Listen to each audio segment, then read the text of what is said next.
नमस्कार मंडळी, तुम्हाला सगळ्यांचं स्वागत आहे चटोरी ननंद भाभी रेसिपीज मध्ये। तर मी आज तुमच्या सोबत ना मस्तपैकी अशी लस्सीची रेसिपी शेअर करणार आहे, जी उन्हाळ्यात आपल्या शरीराला थंडावा अशी देते। बाहेर गेलं तर एक ग्लास आपल्याला 50-60 रुपयाला फुल ग्लास मिळतो। जर त्याच रुपयांमध्ये आपण घरी एक नंबर अशी रेसिपी बनवली ना, तर त्याच पैशांमध्ये फुल फॅमिलीला आपण बनवून खाऊ घालू शकतो आणि टेस्ट एक नंबर बनतो।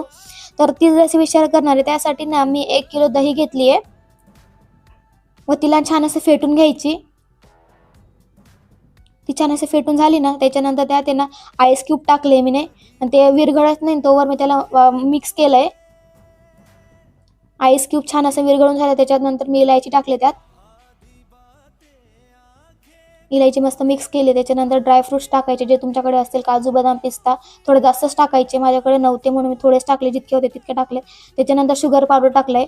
शुगर पावडर जास्त टाकायचं नाही, जास्त गोड पण लस्सी करायची नाही। लस्सी ही थोडी खट्टी थोडी गोड अशी असते, म्हणून थोडी खट्टपणा यायला पाहिजे म्हणून थोडंच टाका शुगर पावडर, जास्त नका। त्याला मिक्स करा।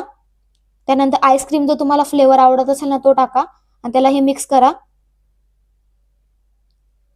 त्याच्यानंतर रेडी आहे, फक्त 10 मिनिटात बनते आणि एक नंबर टेस्ट आहे। आमच्या घरात तर खूप जास्त आवडली आहे। त्याच्यानंतर आहे ना मी ग्लास मध्ये टाकली आहे लस्सी। ग्लास भरून झाला, त्याच्या वरतून आपण मस्तपैकी आईस्क्रीम टाकूया। आईस्क्रीमचा फ्लेवर तुम्हाला जो आवडेल तो घ्या तुम्ही। त्याच्यानंतर ड्रायफ्रुट्स टाका वरतून, पिस्ता काजू बदाम जो असेल तो।